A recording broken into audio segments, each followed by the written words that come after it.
Okay, today we are making homemade fudge. This is not your traditional kind of fudge that we get here. This is more for Caribbean type of fudge, and I like to add cardamom to my fudge because it gives it a little bit of barfi flavor. So I'm going to be sharing that with you guys today. And the ingredients are really simple. You just need a few of them. You're going to start off with 1 can of sweetened condensed milk. This is a 14-ounce can.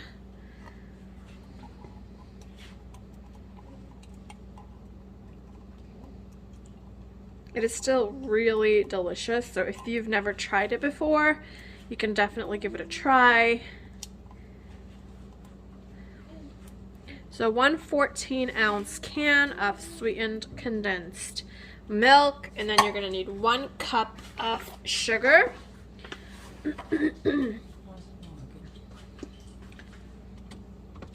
Battery, probably. Did you press the button? Press the on button. Why would it die already? You're going to need 1 cup of sugar. I am using pure cane sugar. And that was too much sugar. Oh my gosh. Don't judge me. Don't judge me. Don't judge me. Listen, I thought this was a 1/4 cup measurement, man. This is a 1/2 cup. Oh. Well, no one complained about a little extra too much. Oh goodness, there goes on. See what I mean, man? This, you know what? Whatever. No, we're not scrapping it. I got most of it out. I got most of it. Listen, this is real life, okay? Anyways, 1 cup of sugar to 1 can of sweetened condensed milk. I'm gonna put my heat onto about medium at this point, and we're gonna add in 2 tablespoons of butter. And we're going to add in 2 tablespoons of butter. I am using unsalted butter. I'm just going to plop that in. Now, the way how I cook my fudge when I'm making it, it's very time consuming, but it's very easy. I rather take the time. Okay, well, we have some background music going on. I'd rather take the time to slowly cook my sugar and condensed milk than quickly cook it and then you burn the sugar, or you know, it just gets like a bitter flavor. So we're gonna take 15 minutes on medium heat, just constantly pretty much stirring this every, you know, constantly stirring it. If you want to take a break for like 15 seconds or so. But we're just going to wait for this to start melting down, and we're going to constantly stir it for 15 minutes on medium heat. Alright, so I'm going to hop on now and finish off this with a voiceover. So, you've already seen that I've already made a boo-boo with the sugar. But that was fine. The fudge came out absolutely delicious. I also forgot to put vanilla in it, which you'll probably see at the end of this as well. But it still came out super delicious. So if you want to add your vanilla at this point, go right ahead. Because once you start reaching that stage where it's bubbling and you really don't want it to burn towards the end, really, you're not going to have time to push in a little splash of vanilla, if you know what I'm saying. So just go ahead and add your vanilla now. It may burn off some of the flavor, but at least you added it and it's still going to give it some flavor. I use 1 tablespoon of vanilla extract. So I forgot to add it in, but go ahead and add in your 1 tablespoon of vanilla extract at any point. Really doesn't matter. So we're going to cook this for 15 minutes on medium to medium low heat. I will be adjusting my heat as I'm cooking this. If I'm seeing an area is getting too brown or just, you know, too hot and it's starting to burn at the bottom, I will just adjust my heat ever so slightly to lower it down a little bit. Now I have my cardamom here. I'm going to be using about 1/4 teaspoon of ground cardamom. This is completely optional, but if you like Barfi, just go ahead and add it in because it gives it amazing Amazing flavor, okay? Just try it. If you haven't tried it, try it. So I'm going to add in my 1/4 teaspoon of my ground cardamom. It's just a blend of spices, and it's delicious. It's delicious. I didn't add the full 1/4 teaspoon, as you could see there. Just left a little bit back. But you want roughly about 1/8 to 1/4 teaspoon of ground cardamom. Another thing is, because this is sugar and it's technically going to be boiling at a very low boil, I don't want to overcomplicate this because it really is super easy and super simple. Even if you mess it up, because clearly you've seen I messed it up already, it is still absolutely delicious and it's going to be perfect. Perfect. You really can't mess it up. But the thing is, you just don't want your heat on too high, and every burner is different. This is my largest burner on this stove, and you definitely don't want to use a pot that is too thin either, like a thin metal pot. Use a thicker pot so it just has less chance of burning. But we're going to do 15 minutes on medium to medium low heat, stirring constantly. Another thing is, you can have all of your things prepped ahead of time. For example, I didn't have my ginger juice, which is another ingredient that you'll need, ready, and I also didn't have my vanilla ready. That's why I didn't get to add it. You can have all those things ready and available just to pour in, so you don't have to let this sit for too long on the stove so it burns. You're just going to constantly keep stirring it for 15 minutes on medium to medium low heat. Adjust the heat as needed if you need to.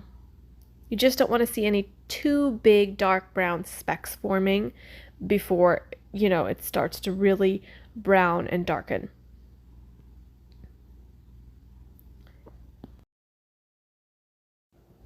Now here I have a nice big chunk of ginger. I'm going to go ahead and quickly grate this as fine as I can, and of course keep stirring your pot. You don't want to leave this for more than 15 to 20 seconds without stirring because it will start to burn at the bottom. I'm going to quickly grate that, something I should have done ahead of time, and I'm going to just squeeze this ginger as hard as I can just to press all of that juice out of the ginger.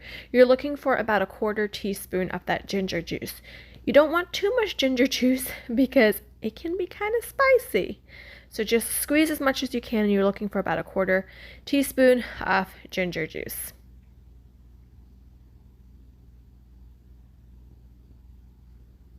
Of course, we're going to stir that in, and we're going to continue stirring.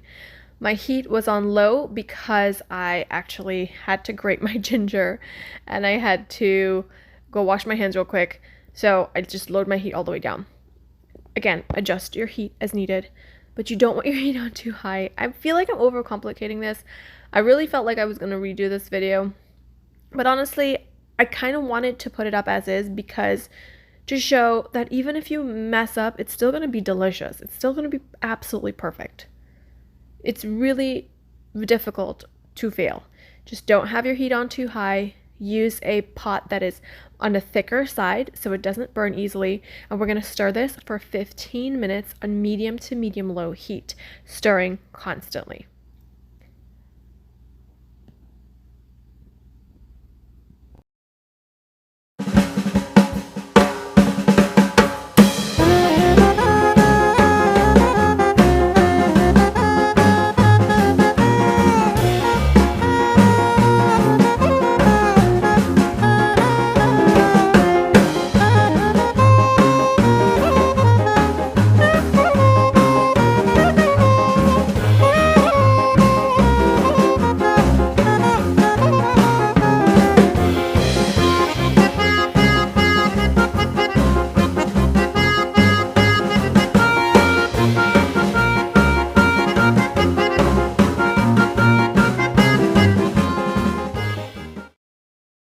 Alright, so after 15 minutes, and set a timer if you have to, I asked, the device that sits there on the table and listens to our conversations all day long to set a timer for 15 minutes. So I did it for 15 minutes on medium to medium low heat, stirring constantly. Get your arm workout in so you don't feel too guilty about all the fudge that you'll be eating afterwards. Now after this, I set another timer for another 15 minutes. I cooked my fudge for a total of 30 minutes. The first 15 minutes I like to go on medium to medium low heat, and the second 15 minutes low heat, medium low to low heat. So you're pretty much just gonna cook it. Now again, it's gonna thicken up, it's gonna darken in color as you constantly stir it this last 15 minutes. It may take 10 to 15 minutes. It depends on your burner. That's the thing about this. It really depends on your stove. But it's going to take 15 minutes. I like to do for 30 minutes. 15 minutes on medium heat. 15 minutes on low heat. Just keep stirring. You're seeing how it's thickening up, and just it will become frothy and thick, and that is when you know that your fudge is ready to be poured into your container. You also want to make sure that you have a dish lined with parchment paper, or you can spray with nonstick cooking spray if you don't have parchment paper, but have that prepared and ready, because once this is done, it's just ready to be transferred immediately. So just keep stirring it for another 15 minutes on low heat until it becomes dark and fluffy.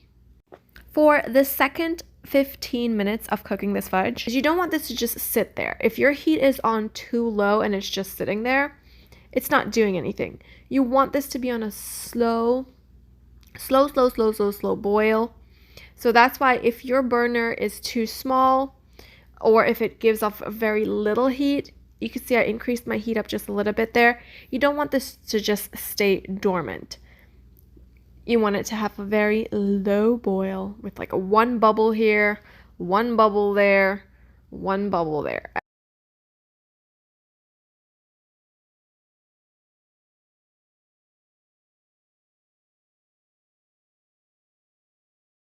But it is really simple though.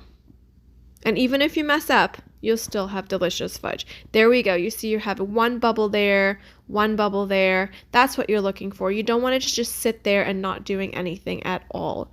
So if your heat is on low and it's not doing anything, just increase it at the slightest bit.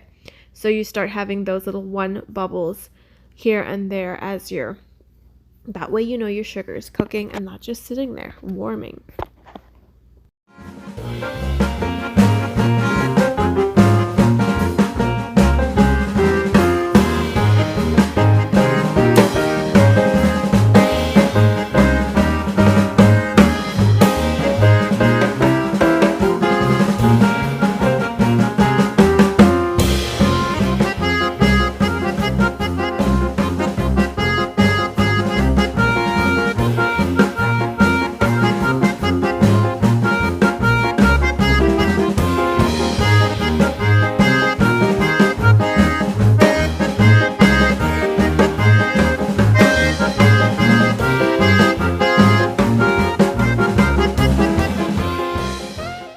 All right, so after your second 15 minutes or so, you can see how thick and fluffy this is. As you keep stirring it, you're incorporating air into that fudge, which is going to help thicken this up. You do not want this to get too thick. So if you can see that you're here at this stage where it's really thick and frothy, and you can see little air bubbles in your mixture, then you know you're good. If you're like at 25 minutes, 27 minutes, and you got a few minutes left to spare, just pour it in your bowl. You will be fine. Trust me. So I'm just going to keep stirring this. You can see the color has darkened. It is this beautiful golden brown. My hand is in the way there, and I am sorry. And my sleeve has flour on it. So, yes, it's just real life. It is what it is. So anywho's, it is thick. I can take my spatula and just run it straight through, and I'll see the lines through it. It is thick, it is fluffy, it is gorgeous, and that's exactly what you're looking for. You could see those little bubbles in there, exactly what you're looking for. This is the stage that you want to just take it off your heat and pour it into your bowl. Another thing is you want to use a heat-proof spatula. I think that it works a lot better than like a wooden spoon or something like that. And we're just going to pour this into our parchment paper.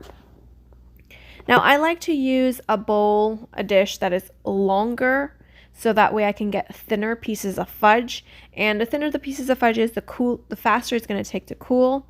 And you know, I don't have to indulge too much. I can get my satisfaction of a craving without having too much fudge. But that's up to you. I like to use a long rectangle dish just so I have thinner pieces so that it takes faster to cool. I'm going to even this off as best as I can.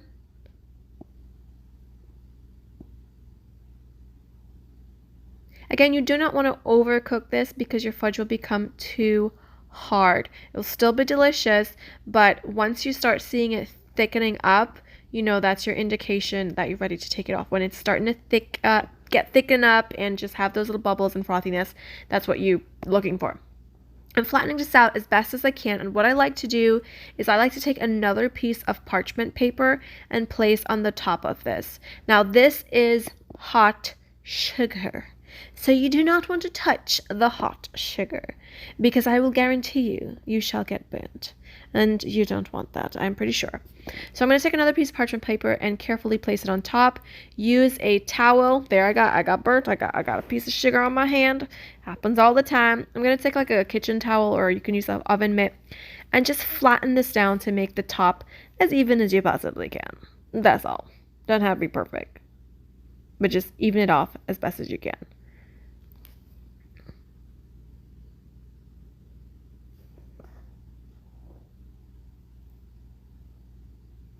And after you've evened this off as best as you can, you're just going to let this sit and just cool down for about maybe 20 minutes or so. And then I like to remove it from with the parchment paper to let it completely chill. It might take about an hour, 45 minutes to an hour. This was a cold day I was making this, so it did firm up pretty quickly. But it could take up to an hour. Just let it cool completely before cutting into it. So after about 20 minutes, I like to use my parchment handles and remove it from my tray and place it on my counter just to finish cooling. It just cools a little bit faster on the counter, I find, as opposed to staying in that warm dish. So after this is cooled completely, you want to use a straight flat knife, not a serrated knife, to cut into this and just enjoy. I mean, what's not to enjoy? It's literally just sugar and sweetened milk. I forgot my vanilla. I did add too much sugar because I used too much on my measuring cup.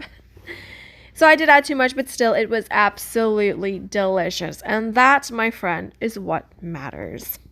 So I hope that you give this a try. It is really insanely easy to make. You just need 1 can of condensed milk, 1 cup of sugar, 1 tablespoon of vanilla extract, 2 tablespoons of butter, and a 1/4 teaspoon of ginger juice, and your 1/4 teaspoon of cardamom powder, optional.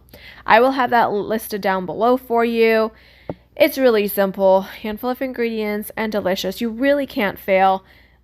I made a lot. I forgot the vanilla. I put too much sugar, and I did cook it for a little bit too long, but it was still absolutely delicious.